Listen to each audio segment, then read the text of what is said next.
The dull knell of bells and the humming of flies herald the arrival of the Paladins of Nurgle. Let's talk tactics on Plaguebearers.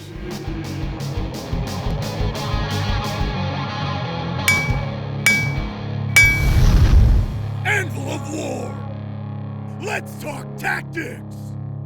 What's up, guys? We're here today talking about one of my favorite rank and file units in the 40k game.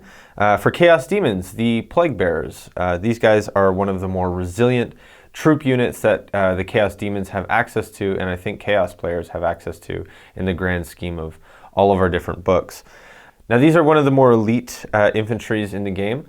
But they rock some good stats. So at 5 inches, they're not necessarily the fastest, but the whole thing with Nurgle is that they are usually more the tough side of things. And being T4 with a 4-up weapon skill, ballistic skill, only 1 wound and 1 attack and leadership 7. But the nice thing about Nurgle Demons is they have that 5-up invuln save with the 5-up disgustingly resilient. Being toughness 4, that does go a long way against smaller arms fire. But the main thing that keeps Plaguebearers alive and makes them so resilient is that when they're over 20 models in the unit, the entire unit is -1 to hit for the phase. So not only does their double save, if you will, keep them alive, the -1 to hit makes them very resilient. Now, in terms of equipment, Plaguebearers just come stock with a Bale Sword. This allows them to reroll all failed wounds in the fight phase, which is quite good. But they can take 2 additional equipments in the unit to increase both movement and help with some of the morale stuff that Plaguebearers can sometimes suffer from. You can always take an Instrument of Chaos, which I always recommend, for 10 points. And this allows your unit of Plaguebearers to add 1 to their advance and their charge rolls. Now, this is great off a deep strike because you would only need an 8-inch charge as opposed to a 9. But it does help them kind of cross the table with their advance rolls gaining it and the charge rolls gaining it as well. For 15 points, you can get the Icon of Chaos, which allows basically when you roll a 1 for a morale, Plaguebearers regenerate D6 models in the unit. This makes them insanely hard to remove, and you don't have to pay reinforcement points to kind of keep this unit getting bigger every time it takes losses. So when it comes to taking Plaguebearers on the tabletop, I always like to take a unit of 30, simply for the Cloud of Flies special rule. When you're over that 20 model count, you get that -1 to hit. It just makes Plaguebearers that much more resilient because they're harder to hit, and for me, that's a huge sell.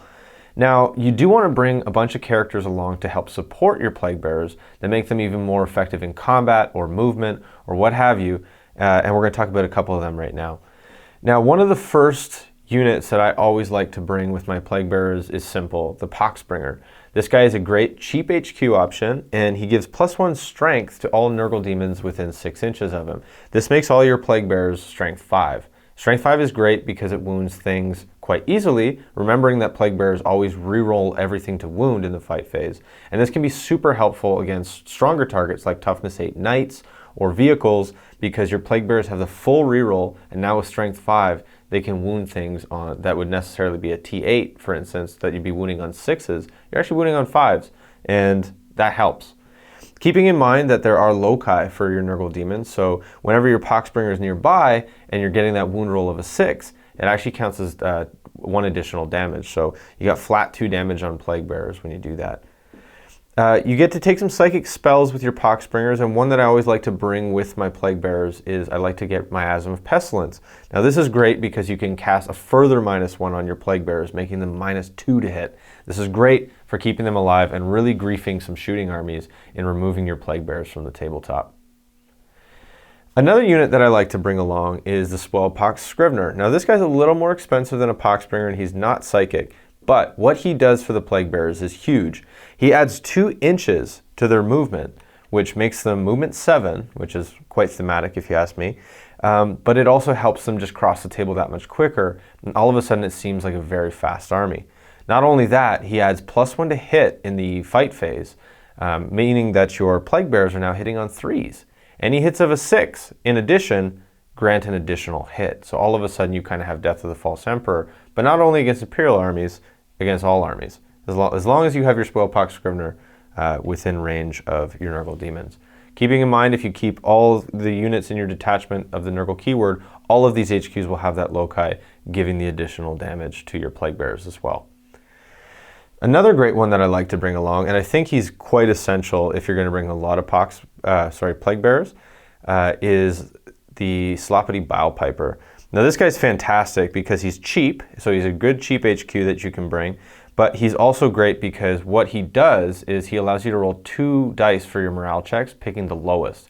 Keeping in mind that when you bring your Icon of Chaos, if you roll a 1, you get to regenerate D6 Plaguebearers in the unit. Now, this can grief your opponents to no end when they just dump a ton of fire into your Plaguebearers and then they just keep getting back up. It also means they automatically pass their morale. So you're kind of fishing for 1s when you bring Sloppity along, but he's a huge boon to your Plaguebearers in addition. Now, I like to bring just a classic Demon Prince sometimes because Demon Prince allow you to reroll 1s for all Nurgle demons near him. And this just helps your Plaguebearers hit a little more effectively. They hit on 3s if they're bringing this POC Scrivener, and then rerolling 1s, it does make them quite effective on the tabletop. And you would initially think that Plaguebearers would be used for damage output, but when you combo a bunch of these characters together with your Plaguebearers, all of a sudden your Nurgle demons become quite effective in melee combat. Furthermore, if you wanted to buff your Plaguebearers, think about their leadership. Now, leadership 7 isn't great, and although you're bringing Atibaia Piper and he's fishing for those 1s, you're still able to fail. And if you fail when Sloppy's there, he actually takes an additional model with that failed morale check. So try to keep our Plaguebearers on the table. Maybe we can buff their leadership up to leadership 10. Well, this is a great way in bringing in the great unclean ones. Now, I'm not saying you need to bring 2 of these guys, but I have 2 of them here, and giving a leadership 10 aura around them, these guys can really kind of keep your Plaguebearers from failing their morale, especially if you got Atibaia Piper on the table. And they're just there. They're big. They're cool. They're fun to bring in a Nurgle Demons army. But now that you got some damage dealers in the mix and your Plaguebearers are really kind of maximizing their damage output, let's consider one more HQ option. Let's consider Epidemius, the Tallyman. Now for 100 points, he is a Plaguebearer hero riding a Palanquin of Nurgle that keeps tally of all the destroyed enemy units during the game. Now this is great because if you're dealing a lot of damage output, or you have things like Mortarion or some of the Death Guard demon engines that are Nurgle demons, and you're putting down enemy units, his tally is increasing, and these are buffs that are felt throughout the army regardless of range. Some of these buffs include reroll 1s, so you can consider not bringing a Demon Prince because all of a sudden Epidemius is going to give every Nurgle demon in your army reroll 1s. But things later on like +1 toughness, rerolling 1s for your Disgustingly Resilient are all great boons for the Nurgle demon army that kind of really work on your opponent's psyche. I've played a couple games where all of a sudden Epidemius' tally is maxed out turn 2, and people just they concede because they don't know how to deal with this. And really, you can deal with this because we're not putting out a ton of damage, but it does seem unsurmountable to a certain degree. Okay, so one more thing that I would use to kind of buff my Plaguebearers that isn't an HQ, because I know we've talked a lot about HQ options, is the Feculent Gnarlmaws. Now these are fortifications that you can bring into the game. At the start of the game, you set them up if you like. And what they allow you to do is advance in charge or fall back in charge with a Nurgle Demon. This can be super helpful in springboarding your units across the map, or kind of falling back from combat and jumping into combat with another unit that you want to tie up. They also give +2 to your cover save. That doesn't really matter for Plaguebearers because they don't really have an armor save, but it allows them to kind of leapfrog around the map. Now, in using a Feculent Gnarlmaw, I actually don't like to include it as a fortification because it requires an entire detachment to do that. Instead, what I would do is I would leave some summoning points and I would summon one in. Now, these are only power level 3, so with 3 dice for a summoning roll, you're always going to do it. So consider them for 85 points. Those are great, and they certainly help other things like your Great Unclean Ones or your Demon Princes kind of advance and charge and move and create this highly mobile Nurgle army that your opponent doesn't necessarily suspect.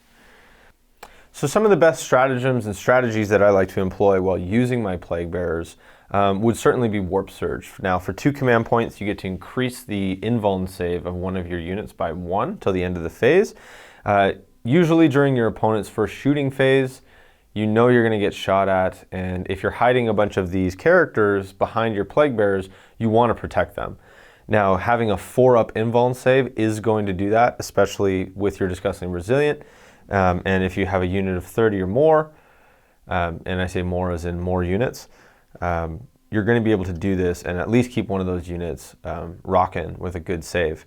Now, consider that if you had first turn and you were to cast the -1 to hit on those Plaguebearers, now they're -2 to hit with a 4-up invuln and a Disgustingly Resilient. They're almost impossible to remove from the tabletop. And like I said, you can be highly mobile with these units, keeping these characters hidden, moving up the map. I've seen some opponents get quite frustrated about that strategy, but hey, that's what we got. We're demons, and you know, we're not here to shoot you off the table. We're here to get to your doorstep and give you a good fight. So another great stratagem that you can use for your Plaguebearers to kind of maximize their damage output is Plague Banner. Now, Plague Banner is an upgrade for one of your Icons of Chaos. Now, what it does is basically once per game, you can decide to activate the Plague Banner on the affected unit. Now, you can pay for these in multiple units if you like. It's only 1 CP. To use it, you activate it, and basically what it does is any wound rolls of 6 do double the damage in that phase. Now, if you remember your locais, it's going to be 2 damage, so doubling that means flat 4 damage Plaguebearers. I've done this to big vehicles, knights, and throwing out just tons of attacks, re-rolling all your wounds because of your Bale Sword, and looking for those 5s and 6s. You can get a really terrifying amount of damage out of these Plaguebearers, although quite situational, and you have to use CP to do it. But things to consider because, you know, it's something to do. So some closing thoughts on my Plaguebearers. I think they're a great unit for board control. I think they're really good at bogging down and tar-pitting enemy units and holding objectives. But in a pinch, these guys can be your frontline troops fighting. They're great against horde armies because they can churn out lots of attacks and in turn bring down lots of enemies while staying alive themselves. Thanks guys for watching this video on Plaguebearers. I hope you enjoyed it, and I hope this makes your games of Warhammer 40k a little bit better with your Chaos Demons. We'll see you next time. Sponsored by...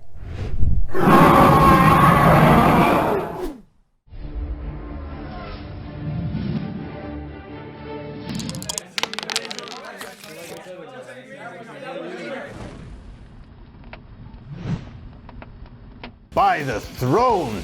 Hit that subscribe button, and thank you guys for watching today's video. We'll see you next time. That I like to bring along to kind of buff my Plaguebearers.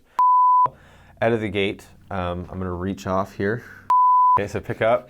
This was a lot further than Owen thought it was. Yeah.